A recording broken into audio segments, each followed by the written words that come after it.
कटौती समाप्त। इस कटौती में आपने एक नया कौशल सीखा है। पृथ्वी की नसें। इस कटौती में आपने एक नई क्षमता सीखी है। नीदरलैंड। इस कटौती में आपने एक नई क्षमता सीखी है, महारत। पृथ्वी की शिराएं।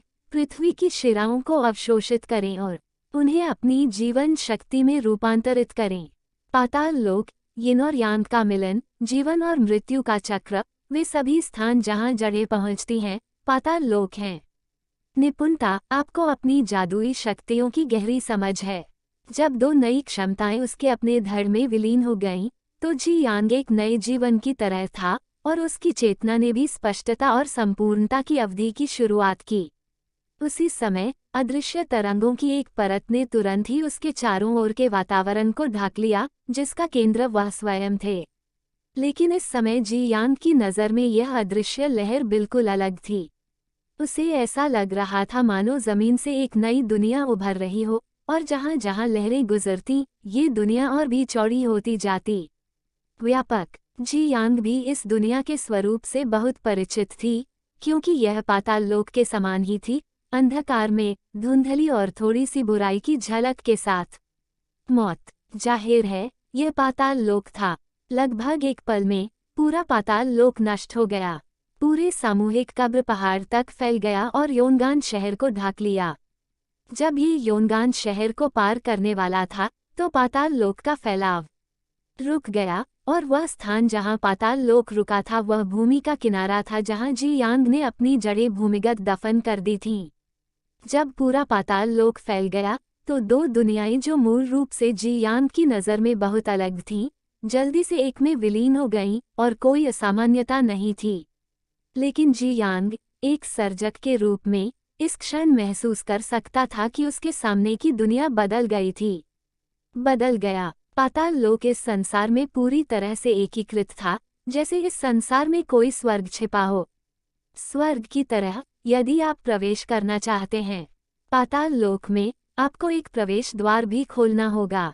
हालांकि पाताल लोक का प्रवेश द्वार खोलने का केवल एक ही रास्ता है, और वह है मृत्यु। जी यांग की चेतना थोड़ी बदल गई, और वह जल्द ही योनगान शहर में भटक गया। हुआ यूं कि शहर में एक 80 वर्षीय व्यक्ति की आयु नाजुक स्थिति में पहुंच गई थी। कुछ सरल अंतिम शब्दों के बाद बूढ़े आदमी की मृत्यु हो गई। लेकिन वह आत्मा जो संसार में भटकने वाली थी, धीरे धीरे अपने ही पाताल लोक में चली गई। जी यांग का मन थोड़ा सा हिला, और अगले ही पल अनगिनत येन ऊर्जा बह गई। येन ऊर्जा के बहाव के नीचे बूढ़े आदमी की आत्मा भी बह गई। जल्दी ही नष्ट हो गया।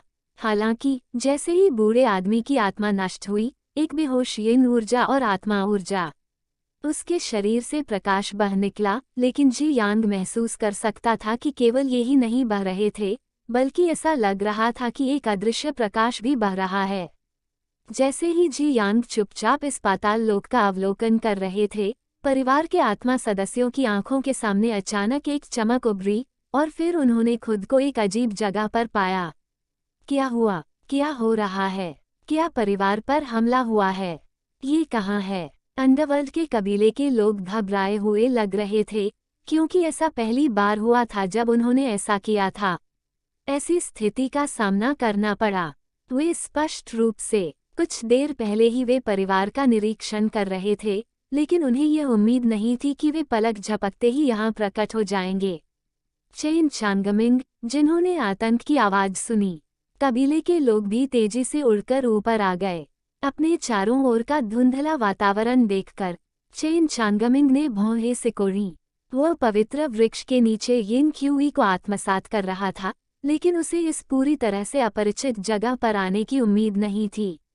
पलक झपकते में, लेकिन जब चेन चांगमिंग ने अपने पीछे परिवार के पवित्र वृक्ष को देखने के लिए अपना सिर घुमाया, तो उसके चेहरे पर चिंता तुरंत गायब हो गई।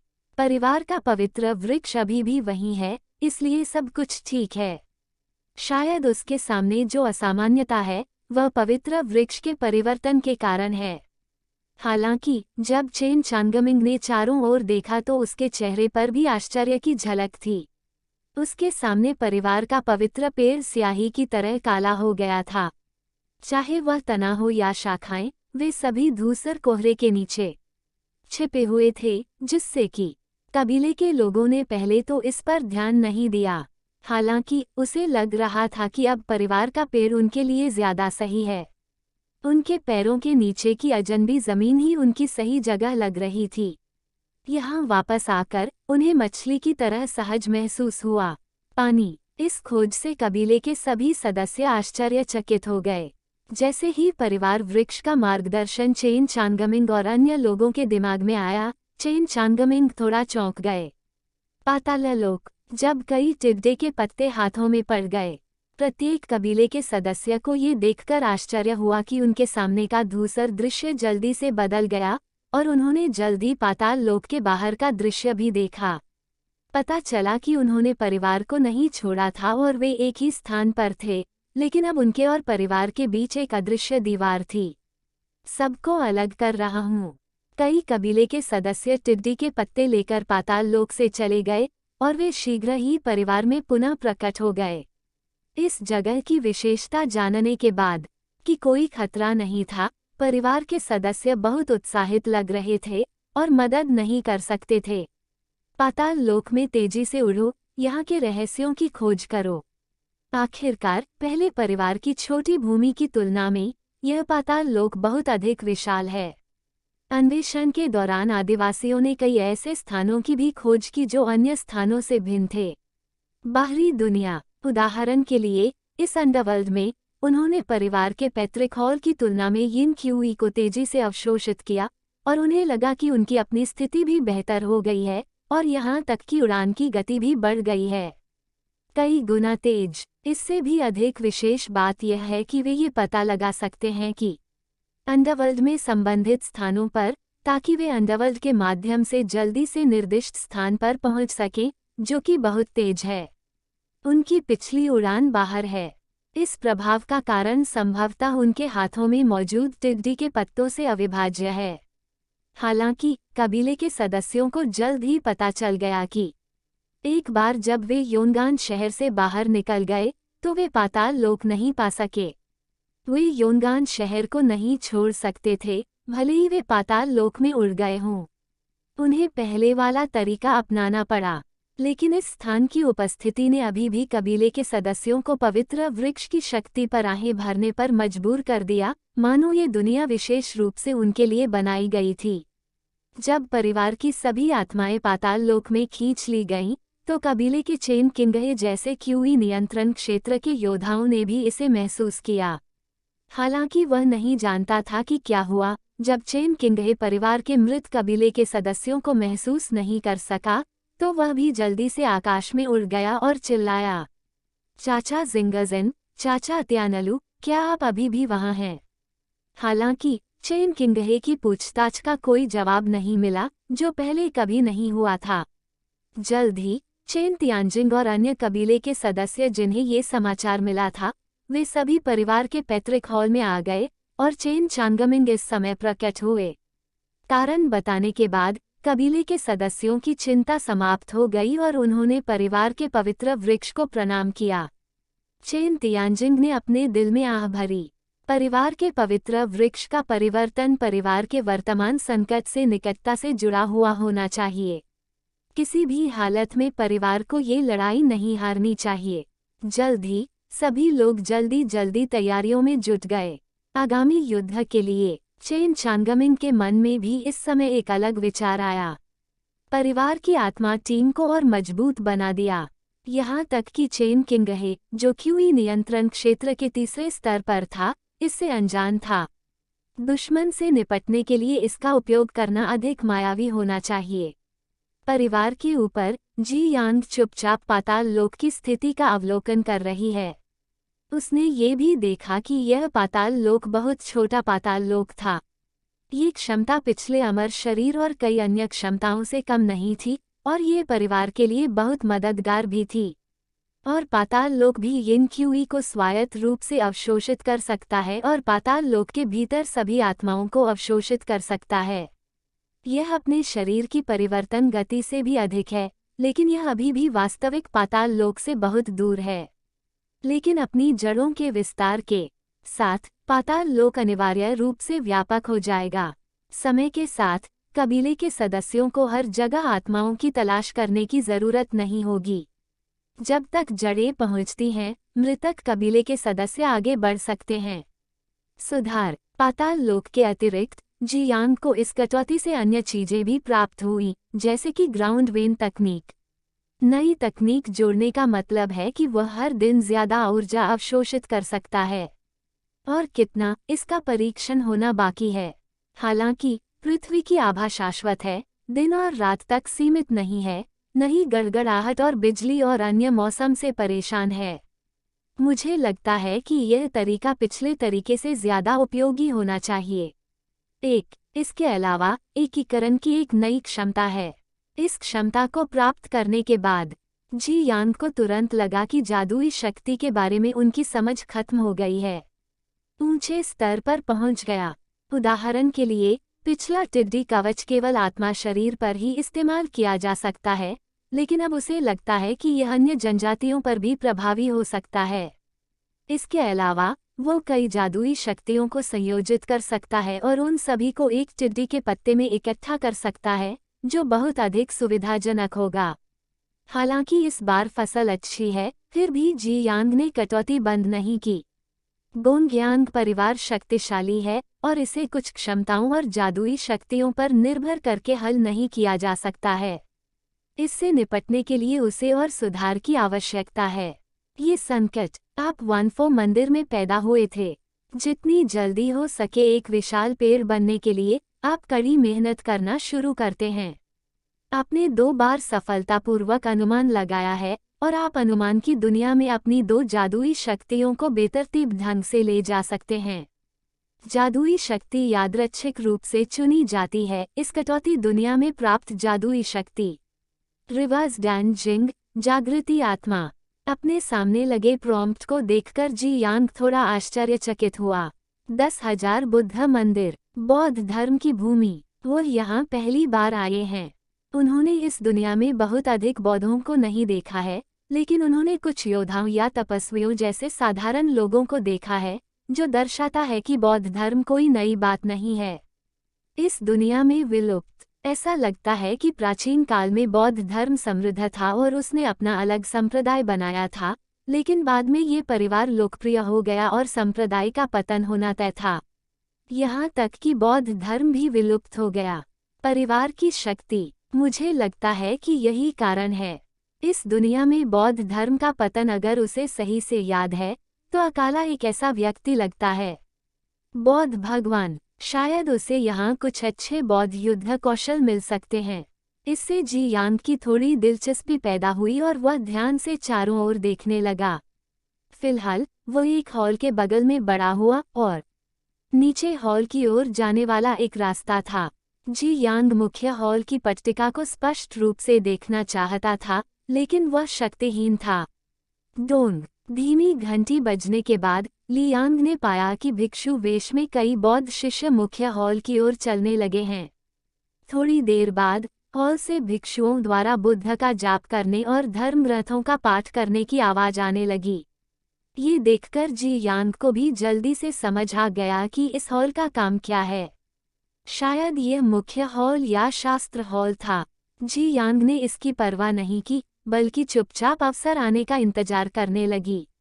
बौद्ध धर्म में 10 नियम हैं और हत्या न करना पहला है। हालांकि उसे नहीं पता था कि उसका टिड्डा पेड़ यहाँ क्यों उग सकता है, लेकिन वह उगाया था, इसलिए उसने सोचा वह अपेक्षाकृत सुरक्षित होना चाहिए। जैसे जैसे समय बीतता गया, जी यांग भी बड़ा होने लगा। शास्त्रों के उच्चारण और बुद्ध के पाठ की ध्वनि के साथ व्यवस्थित तरीके से। हालांकि कई क्षमताओं के आशीर्वाद के साथ जी यांग बहुत तेजी से बढ़ी, ताकि हर बार कुछ समय में भिक्षु शाखाओं और पत्तियों को छांटने के लिए आते रहें। लेकिन ये कोई बड़ी समस्या नहीं है। कुछ ही समय बाद एक संकेत अस्तित्व में आया। तुम हर समय बुद्ध की वाणी सुनते हो और धीरे धीरे आध्यात्मिक ज्ञान विकसित करें। जी यांग ने जब ये देखा तो वह थोड़ा खुश हुआ। अगर वह किसी साधारण जगह पर होता तो वह निश्चित रूप से उसकी अपनी जीवन अवधि तक सीमित। हालांकि आध्यात्मिक बुद्धि के साथ उसके पास संचालन के लिए अधिक जगह होगी। इस तरह ये वनफो मंदिर वास्तव में असामान्य है, लेकिन जी यांग को इस बात का अफसोस है कि उन्होंने ऐसा नहीं किया। अरहत हॉल के आसपास बड़ा हो, अन्यथा उन्हें हर दिन बौद्ध मंत्रोच्चार सुनने की जरूरत नहीं होगी, लेकिन वे कुछ बौद्ध युद्ध कौशल देख सकेंगे। हालांकि अपनी सीमाओं के कारण जी यांग केवल सही समय की प्रतीक्षा करें। जैसे जैसे समय बीतता गया, जी यांग की शाखाओं को बार बार काटा गया और उनकी बौद्ध शिक्षाएं अधिक से अधिक गहन होती गईं, लेकिन उनका उपयोग करने के लिए कोई जगह नहीं है। इस दिन जब भिक्षुओं का एक समूह हमेशा की तरह मंत्रोच्चार करने के लिए मंदिर में गया, तो उनमें से एक अचानक जमीन पर गिर गया। इस समय जी यांग को भी एक नया संकेत मिला। बौद्ध मंदिर में भिक्षु गंभीर रूप से बीमार है और जमीन पर गिर गया है। आप क्या निर्णय लेंगे? डेनिक्सन को उलट दे, इसे अनदेखा करें, शास्त्रों का पाठ करें और बुद्ध का जाप करें। अपने सामने मौजूद विकल्प को देखते हुए जी यांग की आंखें विचारशील थे। यह उनके लिए दिखावा करने का एक अच्छा अवसर है और निश्चित रूप से वह इसे अनदेखा नहीं कर सकते। हालांकि जी यांग अमृत को उल्टने और सूत्रों का जाप करने के बीच झिझक रहे थे। कुछ देर सोचने के बाद जी यांग की आंखें हल्की सी चमक उठीं। अमृत को उल्टना एक सक्रिय जादुई शक्ति थी और वह दोनों ही कर सकता था। जी यांग के चयन के बाद शीघ्र ही टिड्डे के पेड़ की शाखाओं और पत्तियों से बौद्ध ध्वनियां निकलने लगीं। इससे नीचे बैठे भिक्षु घबरा गए। बौद्ध धर्म की धीमी आवाज के बीच भिक्षु ने कहा, जो अभी अभी जमीन पर गिरा था वह धीरे धीरे उठ खड़ा हुआ। उसके चेहरे पर उलझन भरी नजर थी। बौद्ध ध्वनियां धीरे धीरे बंद हो गईं, लेकिन वहां उपस्थित सभी भिक्षु आश्चर्यचकित थे और उनमें से कई ने कहा, मैं बौद्ध हूँ। वे जल्दी से हॉल की ओर भागे। इस समय जी यांग भी थोड़ा घबराया हुआ था। सफलता या असफलता इस एक कदम पर निर्भर थी। वह कोई बदलाव ला पाएंगे या नहीं, ये वनफो टेम्पल की प्रतिक्रिया पर निर्भर करता है। इंतजार करते समय जी यांग ने मौत का संकेत नहीं देखा, जिससे पता चला कि यह विकल्प सही नहीं था। खतरनाक। इसके बाद के दिनों में जी यांग की विशेषता मंदिर में सभी को ज्ञात हो गई और ध्यान, जप और शास्त्रों के पाठ के लिए मूल स्थान को धीरे धीरे मंदिर से बाहर की ओर स्थानांतरित कर दिया गया। यहाँ तक कि कई तीर्थयात्री भी उसकी प्रतिष्ठा की प्रशंसा करने के लिए यहाँ आते थे। चूंकि उसकी अपनी सुरक्षा कोई समस्या नहीं थी, इसलिए जी यांग ने अब अपनी विशिष्टता को छिपाया नहीं। सोरने के रोगियों का इलाज करने के अलावा जी यांग हर दिन बौद्ध ध्वनियां भी निकालते थे। बौद्ध ध्वनियों में ऐसा लगता था कि जी यांग के सिर से अदृश्य प्रभामंडल का एक घेरा उठ रहा है। इसके अलावा जी यांग अक्सर मंदिर में पौधों, प्राणियों और भिक्षुओं की आत्माओं को जागृत करते थे। धीरे धीरे जी यांग की ख्याति बढ़ती गई और उसने अधिक से अधिक जीवों को बचाया। लेकिन जब जी यांग ने सोचा कि वह बुद्ध बनने वाला है और स्वर्ग में चढ़ने वाला है, तो अचानक उसकी आंखों में एक संकेत आया। आपने अपनी जादुई शक्तियों का लगातार उपयोग किया है, अपनी जीवन शक्ति को खत्म कर दिया है और अपनी आध्यात्मिकता को समाप्त कर दिया है। आप मर चुके हैं। जब तक उसके सामने की तस्वीर धीरे धीरे धूसर नहीं हो गई, जी यांग धीरे धीरे अनुमान की दुनिया से अपने होश में आ गया। पैतृक हॉल में लौटने के बाद जी यांग के चेहरे पर गंभीरता थी। कटौती की दुनिया में सब कुछ व्यक्तिगत विकास के लिए होना चाहिए, लेकिन उन्होंने वास्तव में दूसरों की आत्माओं का इलाज करने और उन्हें जागृत करने के लिए अपनी जीवन शक्ति का उपभोग करने की पहल की। हालांकि वह सोचता था कि वह दयालु है, फिर भी वह ऐसा अपमानजनक काम नहीं करेगा। ऐसा लगता है कि वह 10,000 बुद्ध मंदिर से प्रभावित था, इसलिए उसने अपना दिमाग खो दिया और दूसरों के लिए खुद को बलिदान करना शुरू कर दिया। अब पीछे मुड़कर सोचता हूँ तो ये सचमुच भयावह लगता है। ध्यान से सोचने के बाद जी यांग को भी इसका कारण पता चल गया। कटौती खत्म हो गई है। इस अनुमान में आपने एक नई जादुई शक्ति सीखी है, संस्कृत ध्वनि का बने रहना। बौद्ध प्रतिरोध। इस निष्कर्ष में आपने एक नई योग्यता सीखी है, दयालु आंखें और करुणामय आंखें। इस कटौती में आपने एक नई क्षमता सीखी है, संस्कृत ध्वनि का स्थायी प्रभाव। आप बौद्ध संगीत का उत्सर्जन करने और लोगों को दयालु बनने के लिए प्रेरित करने हेतु एक निश्चित मात्रा में ऊर्जा का उपभोग कर सकते हैं। दयालु और करुणामयी आंखें, आपको जीवित प्राणियों का अनुग्रह प्राप्त होने की अधिक संभावना है। बौद्ध प्रतिरोध, आपका मन अधिक है दृढ़ निश्चय वाला। पैतृक हॉल में कटौती से होने वाले लाभ को देखते हुए जी यांग ने एक पल के लिए विचार किया। हालांकि लाभ बहुत ज्यादा नहीं है, लेकिन कुछ खास नहीं है। जब मैं अगली बार जाऊंगा तो मुझे लगता है कि स्थिति बहुत बेहतर होगी। इसके अतिरिक्त संस्कृत ध्वनि की यह जादुई शक्ति पारिवारिक युद्ध में थोड़ी भूमिका निभाने में सक्षम हो सकती है, लेकिन ये कटौती बहुत लाभदायक नहीं है। कुल मिलाकर समय कम था। जी यांग ने बिना किसी हिचकिचाहट के अगली कटौती शुरू कर दी। आप दुख के सागर में पैदा हुए थे। जल्द से जल्द एक विशाल पेड़ बनने के लिए आप कठोर रूप से बढ़ने लगते हैं। आपने 2 बार सफलतापूर्वक अनुमान लगाया है और आप अनुमान की दुनिया में अपनी 2 जादुई शक्तियों को बेतरतीब ढंग से ले जा सकते हैं। जादुई शक्तियों का यादृच्छिक चयन किया जाता है। इस कटौती दुनिया में प्राप्त जादुई शक्तियाँ, स्वर्ग का अप्रत्याशित रास्ता, शराबी सपना परी फूल, कड़वाहट का सागर, एक और बौद्ध स्थल। अपने सामने लगे संकेत को देखते हुए जी यांग ने मन ही मन भौहें सिकोड़ ली। हालांकि जब संकेत गायब हो गया, ली यांग ने आसपास के वातावरण को देखा और उसका दिल कुछ हद तक स्थिर हो गया।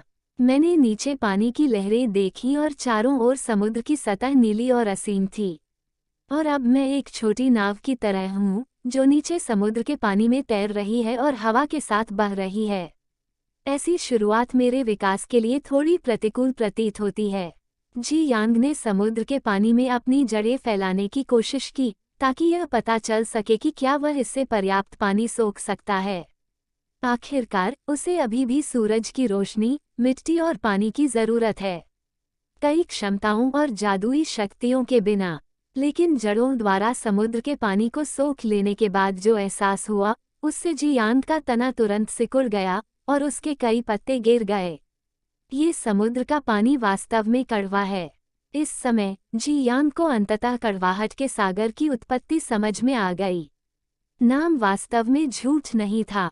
हालांकि जब जी यांग ने क्षमताओं की जांच की तो वह आखिरकार थोड़ा राहत महसूस करने लगा। इस बार उसके पास जो क्षमताएं थीं, वे न केवल उच्च और निम्न तापमान के प्रति प्रतिरोधक क्षमता के साथ साथ इसमें जड़हीन लकड़ी और दृढ़ता की क्षमता भी थी। इस तरह भले ही वह पानी को अवशोषित न कर सके, फिर भी वह लंबे समय तक जीवित रह सकता था। लेकिन ये कोई दीर्घकालिक समाधान नहीं था। अगर उसे बचने के लिए कोई उपयुक्त जगह नहीं मिलती तो शायद वह लंबे समय तक नहीं टिक पाता। लेकिन जब जी यांग ने चारों ओर देखा और असीम समुद्र स्तर को देखा, तो वह अपने दिल में आह भरने से खुद को रोक नहीं सका। इस स्थिति में वो जहां भी चाहता केवल तैर सकता था, इस उम्मीद में कि उसे कोई द्वीप या ऐसा कुछ मिल जाए, वह भाग्यशाली होगा। मृत पेड़। जैसे जैसे समय बीतता गया, जी यांग समुद्र पर तैरती रही जैसे कोई। उसके सिर के ऊपर सूर्य और चंद्रमा बदलते रहे और दिन रात तापमान में उतार चढ़ाव होता रहा। केवल एक चीज जो अपरिवर्तित रही वह थी उसके चारों ओर अंतहीन नीला समुद्र का पानी। तैरते समय जी यांग की सूंड अधिक से अधिक मुरझा गई और मूल रूप से घनी टिड्डियां। पत्तियां पहले ही झड़ चुकी थीं, लेकिन शायद ये दुर्भाग्य की बात थी कि जी यांग ने कभी बारिश नहीं देखी। उसकी दयनीय स्थिति देखकर जी यांग ने उम्मीद खो दी थी। ऐसा लग रहा था कि यह आखिरी अनुमान व्यर्थ गया। इस समय एक नया संकेत तुरंत उसके सामने आ गया। आपको बहुत दिनों से पानी नहीं मिल पाया है और आप मरने के करीब हैं। आगे बढ़ने के लिए आप क्या निर्णय लेंगे? कड़वे समुद्र से पानी सोखें, प्रवाह के साथ चले, दूसरा रास्ता खोजें। अपने सामने रखे संकेतों को देखते हुए जी यांग कुछ देर तक विचार किया। कड़वे समुद्र का पानी सोखना कठिन है। बहाव के साथ बहने का मतलब है कोई आशा नहीं। दूसरा रास्ता ढूंढना शायद एक रास्ता हो सकता है, लेकिन चारों तरफ समुद्र का पानी है और वह वहां नहीं है। सूर्य के सार को अवशोषित करने के लिए पर्याप्त स्मार्ट। और चांद, इस मामले में उसके पास क्या अच्छा समाधान हो सकता है? सोचते समय जी यांग को लगा कि ये तीनों रास्ते बंद रास्ते थे और कुछ समय तक उसे समझ में नहीं आया कि क्या चुनना है। लेकिन कुछ चिंतन के बाद जी यांग का दिल थोड़ा उज्जवल हो गया। यद्यपि कड़वे समुद्र का पानी कड़वा था, फिर भी उस दिन उसे पीने के बाद उसकी मृत्यु नहीं हुई। ये कड़वाहट एक पेड़ के रूप में उसके लिए भी असहनीय थी, लेकिन इसका मतलब यह नहीं था कि वह इसे अवशोषित नहीं कर सकता था। इससे पानी निकलता है ना? ये थोड़ा कड़वा हो सकता है, लेकिन ये प्यास से मरने से बेहतर था, है ना? इस बारे में सोचने के बाद जी यांग ने तुरंत निर्णय लिया और चुनाव किया। चुनाव करने के बाद जो जड़ें स्थिर थीं, वे तेजी से नीचे समुद्र के पानी पर आक्रमण कर गईं और कड़वे समुद्री पानी को सोखना शुरू कर दिया। उन्मत्तता से, जैसे ही समुद्र का पानी उसमें समा गया, जी यांग को एक बार फिर एक अवर्णनीय दर्द महसूस हुआ जो उसके पूरे शरीर में फैल गया, यहाँ तक कि उसकी आत्मा की गहराई तक भी। जब जी यांग हार मानने ही वाला था, तो उसने अचानक जड़ों से पानी का रिसाव महसूस किया, जिससे जी यांग को तुरंत आशा दिखाई दी। जैसे जैसे सूखे पेड़ के तने में पानी भरता गया, जी यांग को अचानक महसूस हुआ कि समुद्र का पानी उतना कड़वा नहीं था जितना उसने सोचा था। क्या इसका मतलब ये हो सकता है कि कड़वाहट की आदत डाल लेना ही यही है? जी यांग ने अपने दिल में आह भरी, लेकिन आखिरकार उसने एक सांस ली। जब उसने देखा कि उसका धड़ और मजबूत होता जा रहा है तो उसने राहत की सांस ली। इसका कम से कम यह मतलब तो था कि वो यहाँ जीवित रह सकता है, और यह अनुमान व्यर्थ नहीं होगा। जैसे जैसे समय बीतता गया, जी यांग यहाँ के जीवन के प्रति अधिकाधिक अनुकूल होती गई। नीचे की ओर अब चारों ओर फैल गया, ताकि ली यांग का धड़ समुद्र के ऊपर लगातार बढ़ सके। सतह और पत्तियां पूरी तरह से प्रकाश संश्लेषण कर सकती हैं। हालांकि जो जड़ी उगनी थीं, वे उग नहीं पाईं। इस दौरान जी यांग यहाँ तक कि एक निर्जन द्वीप, लेकिन जी यांग, जो वर्तमान जीवन के लिए अनुकूल था, ने दृष्टिकोण का विकल्प नहीं चुना। उस सुदूर स्थान की तुलना में विस्तृत समुद्री सतह में स्पष्टतः अधिक अवसर हैं। आपने लंबे समय तक समुद्र की सतह पर तैरते हुए ब्लूफिन शार्क के एक समूह का ध्यान आकर्षित किया है। आप क्या निर्णय लेंगे? उन्हें भागा दो, उन पर ध्यान न दो, उन्हें अपने अधीन कर लो। बहुत दूर नहीं, अनेक पृष्ठीय पंखों को देख रहा हूँ। जी यांग का दिमाग थोड़ा घूम गया और उसने तुरंत उन्हें अपने अधीन करने का फैसला किया। यदि उसे ब्लूफिन शार्क के ऐसे समूह का संरक्षण मिल जाए तो वह अधिक सुरक्षित हो जाएगा। जी यांग द्वारा अपना विकल्प चुनने के बाद जड़ें स्पष्ट प्रतीत हुईं। एक अस्पष्टीकृत फेरोमोन उत्सर्जित करते हैं। ये ब्लूफिन शार्क भी इसे महसूस करते ही तेजी से जी यांग की ओर तैरने लगी। जब ली यांग बहुत संतुष्ट था, इन ब्लूफिन शार्क ने जल्दी से जी यांग की जड़ों पर हमला किया। तीखे नुकीले दांत आसानी से जड़ों को काट सकते थे, और खींचने के दौरान जी यांग अपने शरीर को स्थिर नहीं कर सका और इधर उधर तैरने लगा। जी यांग ने इस दृश्य को महसूस किया और जल्दी से अपनी जादुई शक्ति, शराबी सपने परी फूल को सक्रिय कर दिया। जब शाखाओं और पत्तियों से अदृश्य प्रभामंडल के घेरे निकले, तो ब्लूफिन शार्क जो वहां थीं, जो अभी बहुत चिड़चिड़े थे, वे तुरंत शांत हो गए, और फिर उनके पेट सफ़ेद हो गए और वे समुद्र की सतह पर पीठ के बल लेट गए। ये देखकर कि जादुई शक्ति ने अपना असर दिखाया है, जी यांग निर्णायक रूप से पीछे हट गया। सौभाग्य से इस बार उसके हाथ में जादुई शक्ति थी, अन्यथा आज ये ब्लूफिन शार्क उसे टुकड़ों में काट देती। इसके बाद के दिनों में जी यांग की जड़ें एक अलग द्वीप की तरह बड़ी होती गईं और उसका तना धीरे धीरे लंबा होता गया। समय समय पर समुद्री पक्षी उसके ऊपर उतरते थे। शाखाएं और जड़ें। इस अवधि के दौरान जी यांग ने कई अनुभव किए, मोड़ और घुमाव, और अनगिनत समुद्र का सामना करना पड़ा। वह जानवर जो उसकी ओर आकर्षित थे। पिछले अनुभव के बाद जी यांग अब इन समुद्री जानवरों को भर्ती करने के लिए तैयार नहीं था।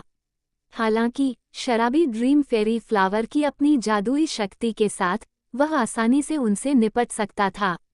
जैसे जैसे उसकी वृद्धि तेज हुई, जी यांग की अपनी सुरक्षात्मक शक्ति पहले से भी बेहतर हो गई, जिससे ली यांग आत्मविश्वास से भर गया। एकमात्र बुरी बात ये थी कि जी यांग इतने लंबे समय से भटक रहा था, लेकिन उसे किसी भी अजीब चीजों का सामना नहीं करना पड़ा था, जिसके कारण जी यांग के जीवन काल में भी कोई सफलता नहीं मिली थी। अगर वह जारी रहा तो उसे चिंता थी कि वो यहीं बुढ़ापे में मर जाएगा।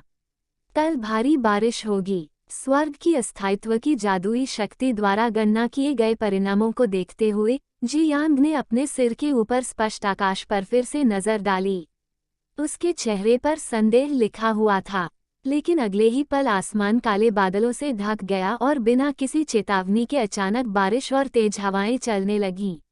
अपने शरीर को डकवीट की तरह उड़ता हुआ महसूस करते हुए जी यांग ने तुरंत खुद को नियंत्रित किया और वर्तमान संकट से बचना चाहा। लेकिन नीचे की लहरें भांवर की तरह थीं, इसलिए बड़ा पेड़ जी यांग उससे बच नहीं सका। तेज हवा चली, जिससे लहरों की परतें उठीं और जी यांग से टकराने लगीं। हालांकि समुद्र पर तैरती जी यांग की जड़ों में अभी भी दरारें थीं, फिर भी अनगिनत छोटी शाखाएं इन लहरों से टूट गई थीं। स्वर्ग और पृथ्वी की शक्ति बहुत भयानक थी। इसके अलावा उसके सामने की लहरें न केवल कम नहीं हुईं, बल्कि और अधिक विशाल होती गईं। एक के बाद एक लहर। लहरों में समुद्री मछलियां भी थीं जो बच नहीं सकीं और छिपे हुए हथियारों से उस पर गोलियां चलाने लगीं। इस क्षण जी यांग को अंततः यह अनुभव हुआ कि चेहरे पर ठंडी बर्फ की मछली मारने का क्या मतलब होता है। सौभाग्य से जी यांग के पास उसे आशीर्वाद देने की कई क्षमताएं हैं। अनगिनत तरंगों के बावजूद उसकी सूंड अभी भी नहीं टूट सकती। भले ही वह हर बार लहरों में फंस जाता है, लेकिन अनगिनत जड़ों से उत्पन्न उछाल जी यांग को जल्दी से फिर से समुद्र से बाहर निकलने की अनुमति देता है और कभी नहीं डूबना। आसमान से बारिश बरस रही है। हालांकि जी यांग कैटेकिन्स की तरह है, वह बहाव के साथ चलना शुरू कर देता है और अब इस क्षेत्र से भागने के बारे में नहीं सोचता। अपनी ताकत, स्वर्ग और पृथ्वी की शक्ति के अधीन इस समय उसके पास प्रतिरोध करने की कोई शक्ति नहीं है। हवा और लहरें उमड़ रही हैं और लहरें अधिक शक्तिशाली होते जा रहे हैं। जब जी यांग ने कई तरंगों का विरोध किया और देखा, जब वह पुनः आगे बढ़ा तो वह भी चौंक गया। उसने कुछ ही दूरी पर सैकड़ों मीटर ऊंची लहर देखी, उसे निगलते हुए। हालांकि इस दौरान वह बहुत तेजी से बड़ा हुआ। समुद्र की सतह के अनुकूल होने के लिए उसकी सूंड बहुत लंबी नहीं थी, बल्कि बहुत मोटी थी। अपनी खुद की क्षमताओं के साथ वह इतने लंबे समय तक लहरों में खुद को सहारा दे सकता था, लेकिन उसके सामने की लहरें इतनी शक्तिशाली थीं कि जी यांग को कोई भरोसा नहीं था। जीवन और मृत्यु के सामने जी यांग की मानसिकता धीरे धीरे शांत हो गई। चूंकि वह इसका विरोध नहीं कर सकता था, इसलिए वह इसका आनंद लेता था। इस बार इस मुकाम तक पहुंचना आसान नहीं था। सबसे बुरी बात ये थी कि अगली बार उसे फिर से शुरुआत करनी पड़ सकती थी।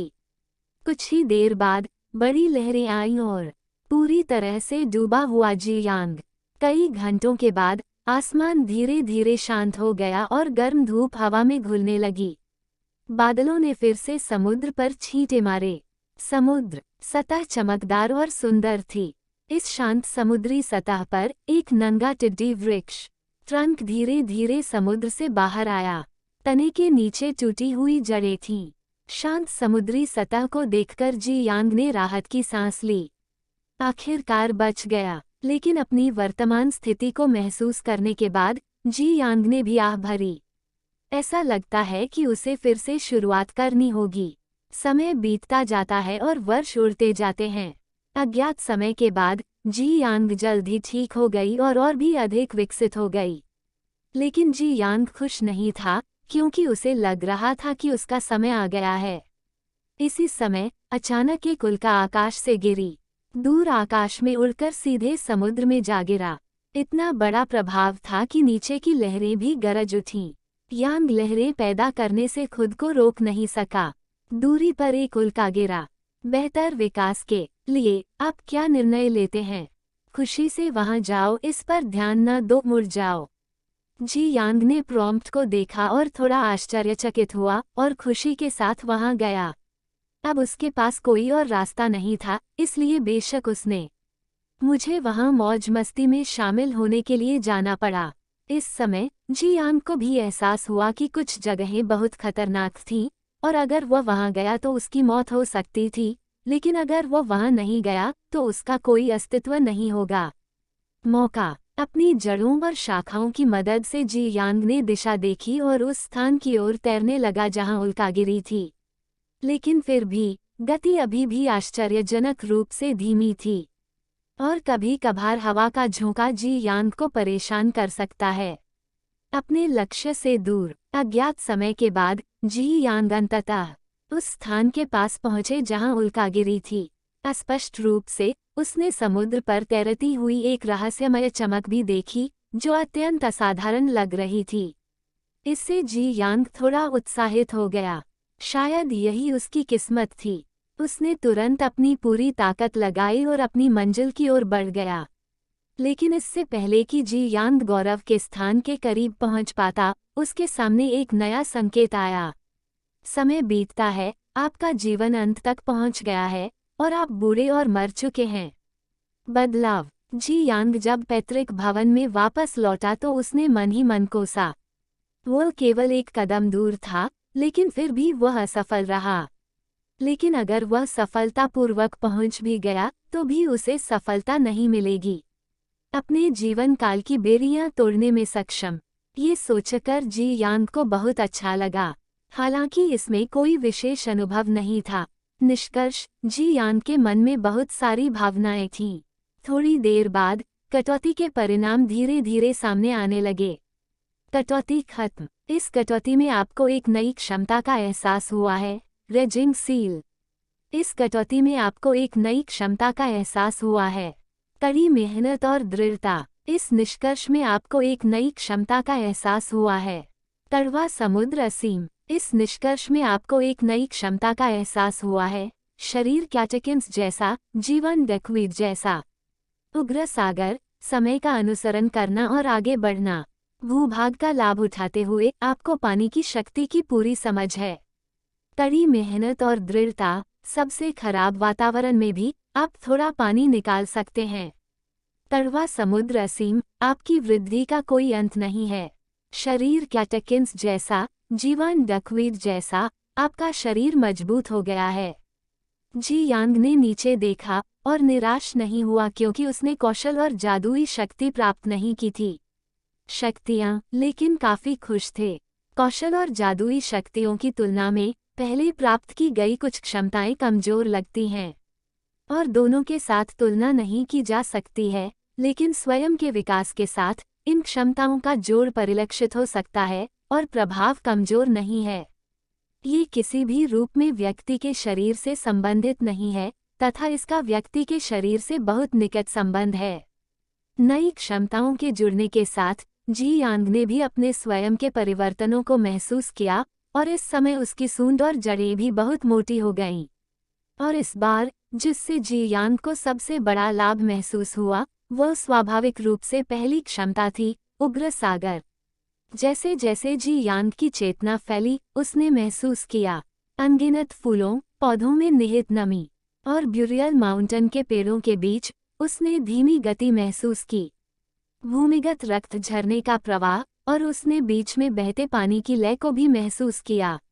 स्वर्ग और पृथ्वी की शक्ति।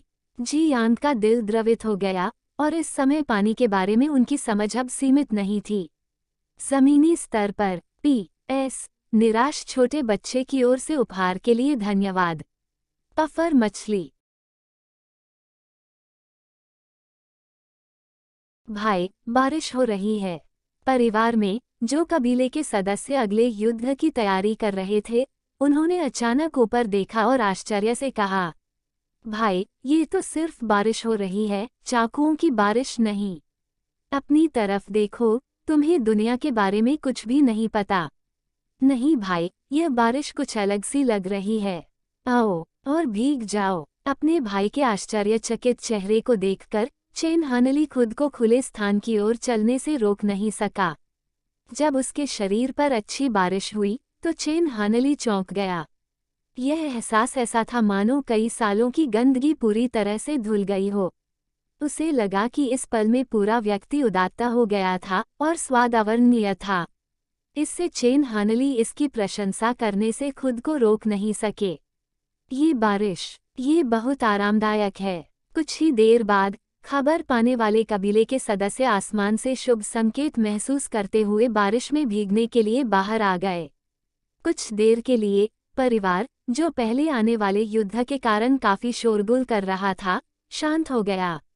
कबीले के नेता, देवताओं की बारिश आसमान से गिरी है और इस बार परिवार जीत जाएगा। अपने बगल में बैठे चेन तियानलिंग की बातें सुनकर चेन तियानजिंग बिना कोई टिप्पणी किए थोड़ा मुस्कुराया। ये कहना बेहतर है कि यह पवित्र वृक्ष की अभिव्यक्ति है, बजाय ये कहने के कि यह स्वर्ग से आशीर्वाद है। लेकिन युद्ध के आसन होने के साथ कबीले के सदस्यों को अधिक आत्मविश्वास देना कोई बुरी बात नहीं है। परिवार कैसी तैयारी कर रहा है? चेन तियानजिंग ने तुरंत पूछा। कबीले के नेता को जवाब देते हुए कबीले के सदस्य लगभग तैयार हो चुके हैं और परिवार का गुप्त मार्ग साफ कर दिया गया है। गुप्त मार्ग में बहुत सारे संसाधन रखे गए हैं और कबीले के सदस्य गुप्त मार्ग से निकल सकते हैं किसी भी समय। ठीक है, इस बारे में अन्य कबीले के सदस्यों को मत बताना। अब ऐसा कहने के बाद चेन तियानजिंग की आंखों में चिंता की एक झलक दिखाई दी। इस पारिवारिक युद्ध में उसे ऐसा नहीं करना चाहिए था, और एक बार जब यह मामला उजागर हो जाएगा तो निस्संदेह ये कबीले के सदस्यों की मान्यताओं को प्रभावित करेगा। लेकिन कबीले के नेता के रूप में वो केवल आस्था के आधार पर कार्य नहीं कर सकता, तथा उसे अभी भी वास्तविकता पर विचार करने की आवश्यकता है। वह नहीं चाहता कि परिवार उसके हाथों नष्ट हो जाए। परिवार के लिए खून का एक निशान छोड़ना और अपने चेन परिवार को जारी रखने की अनुमति देना परिवार के लिए उसकी आखिरी गारंटी है। अगर वे वास्तव में जीत नहीं पाते हैं तो चेन तियानलिंग अपने कुछ कबीले के लोगों को समय रहते गुप्त मार्ग से बाहर निकाल देगा और वह पवित्र पेड़ से एक शाखा गिराने के लिए भी कहेगा। इस तरह चेन परिवार के पास अभी भी उम्मीद है। बेशक यह उनका सबसे खराब पियानो है और उन्हें उम्मीद है कि उस समय इसका इस्तेमाल नहीं किया जाएगा। थोड़ी देर सोचने के बाद चेन तियानजिंग ने जल्दी से कहा, कुल द्वारा पाले गए सभी खूंखार जानवरों को पवित्र वृक्ष पर शीघ्रता से बलि चढ़ा दो। साप्ताहिक बलिदान में देरी न हो, इसके लिए हाल के वर्षों में कबीले ने कई भयंकर जानवरों को भी पाला है, जिनमें से आत्मा पूंछ चिकन और काले सोने के जानवर अधिक हैं। हालांकि युद्ध आसन है, इसलिए पहले ही बलिदान दे दिया जाना चाहिए। ये सिर्फ इतना है कि स्थिति तनावपूर्ण है, इसलिए पारिवारिक बलिदान समारोह आयोजित करने की कोई आवश्यकता नहीं है, और उन भयंकर जानवरों के संसाधन एक भव्य बलिदान समारोह के लिए पर्याप्त नहीं हैं। हाँ, कबीले नेता, देखो वह क्या है। युनमेंग शहर में कई निष्क्रिय योद्धा ऊपर की छाया को देखकर आश्चर्यचकित हो गए। चुप रहो, अपनी आवाज कम रखो। ये गोंगयांग परिवार का सिल्वर स्नो उल्लू है। मैंने इसे एक बार देखा था जब मैं येलान काउंटी में था। ये जानवर है, बहुत तेज और एक दिन में सैकड़ों मील की यात्रा कर सकता है। ऐसा अनुमान है कि इतना बड़ा सिल्वर स्नो उल्लू हवा को नियंत्रित करने के दायरे में पहुंच गया है। आंख मूंद कर इशारा न करें। हिस, गोंगयांग परिवार इतना शक्तिशाली है, मुझे आश्चर्य है कि वे कहाँ जा रहे हैं। ओह, क्या तुम्हें यह नहीं पता? बगल में खड़े योद्धाओं ने आश्चर्य से पूछने वाले व्यक्ति को देखा, जिससे बहुत से लोग देखने के लिए आकर्षित हुए। आखिरकार निष्क्रिय योद्धाओं के रूप में, यद्यपि वे अच्छी तरह से जानकार हैं, लेकिन वे इन उच्च वर्गीय परिवारों की गतिविधियों के बारे में पर्याप्त नहीं जानते हैं। वक्ता के समझाने के बाद सभी को तुरंत कारण समझ में आ गया और वे आह भरने से खुद को रोक नहीं सके। इस मामले में मास ब्यूरियल माउंटेन का चेन परिवार खत्म हो गया है। अगर मुझे सही से याद है तो जो पहले युनमेंग शहर का प्रभारी था वह भी मास ब्यूरियल माउंटेन का चेन परिवार ही था। अफसोस, स्थिति अशांत है और मेरे युनमेंग शहर का स्थिर रहना दुर्लभ है। शहर के कई बेकार योद्धाओं ने आह भरी। वे युनमेंग शहर को अपना घर मानते हैं और निश्चित रूप से वे उम्मीद है कि शहर सुरक्षित रहेगा। शहर में रहने वाले परिवारों के जीवन पर भी इसका असर पड़ेगा। शहर के आम लोग, अगर वे सावधान नहीं रहे और इसमें शामिल नहीं हुए, तो वे अपनी जान भी गंवा सकते हैं। वे अपने और अपने आसपास के लोगों के बारे में चिंता क्यों नहीं कर सकते? युनमेंग शहर का भविष्य क्या होगा? इस समय योद्धा, जिसने अभी अभी व्याख्या शुरू की थी, जल्दी से खड़ा हो गया और मुस्कुराते हुए बोला, चिंता मत करो सब लोग। हालांकि चेन परिवार मर चुका है, मैंने सुना है कि जिनयुन का लू परिवार मर चुका है। माउंटन युनमेंग शहर पर कब्जा करने के लिए तैयार है। लू परिवार दयालु और शक्तिशाली है। हर कोई, उस समय आपका जीवन अच्छा रहेगा। मैंने सुना है कि लू परिवार अभी भी दूसरे परिवारों से बुजुर्गों की भर्ती कर रहा है। अगर आपको लगता है कि आपके पास क्षमता है, तो आप कर सकते हैं। इस पद के लिए आवेदन करें। ओह, क्या आप गंभीर हैं? भाई, हमें जल्दी से लू परिवार के बारे में बताओ। जब यह व्यक्ति धैर्यपूर्वक वर्णन कर रहा था, तो कई योद्धा खड़े हो गए। हे, लू फू, तुम्हारा लू परिवार बहुत बेशर्म है। क्या तुम्हें लगता है कि तुम इस तरीके का इस्तेमाल करके युनमेंग शहर पर कब्जा कर सकते हो? मेरा शानशुई काओ परिवार सबसे पहले असहमत है। ये देखकर कि दोनों पक्ष लड़ने वाले हैं, नगर में जो योद्धा एकत्र हुए थे, वे सब तितर बितर हो गए। वर्तमान में चेन परिवार अभी तक नहीं मरा है और उसके युनमेंग शहर को कई परिवारों द्वारा प्रतिष्ठित किया गया है। ऐसा लगता है कि भविष्य में अच्छे दिन नहीं आएंगे। चीफ, युनमेंग शहर नीचे है। परिवार को योनगान शहर तक पहुंचने के लिए 1 और दिन की आवश्यकता होगी। मैंने परिवार के बुजुर्गों को नाकाबंदी क्षेत्र को कम करने और यह सुनिश्चित करने के लिए सूचित किया है कि यह व्यक्ति भाग न सके। हमारा नाकाबंदी क्षेत्र। बुजुर्ग से रिपोर्ट सुनकर गोंग्यांग जुनहाओ ने थोड़ा सिर हिलाया और उसी समय नीचे युनमेंग शहर को देखा और हल्के से कहा, चलो इस शहर को भी परिवार के क्षेत्र में शामिल कर लें। हाँ, कबीले नेता। इतना कहकर गोंग्यांग जुनहाओ रुक गया। इसे देखते हुए, पिछली बार जब उन्होंने झोउ परिवार को नष्ट किया था, तो परिवार ने इस शहर पर कब्जा क्यों नहीं किया था? इसका कारण ये था कि वे युनमेंग शहर को नापसंद करते थे क्योंकि यह परिवार से बहुत दूर था और वे शेष लोगों का उपयोग करना चाहते थे। झोउ परिवार यह जांचना चाहता था कि क्या यहाँ कोई धन्य भूमि है, इसलिए उन्होंने जानबूझकर इस शहर को अन्य परिवारों के हाथों में जाने दिया।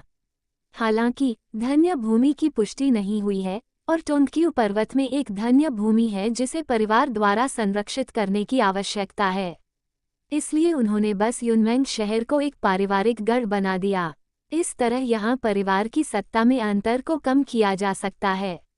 यदि परिवार के बुजुर्गों पर फिर से हमला होता है, तो परिवार जल्दी से आसपास के इलाकों को ब्लॉक कर सकता है और इस बार की तरह बहुत अधिक समय बर्बाद करने की आवश्यकता नहीं है।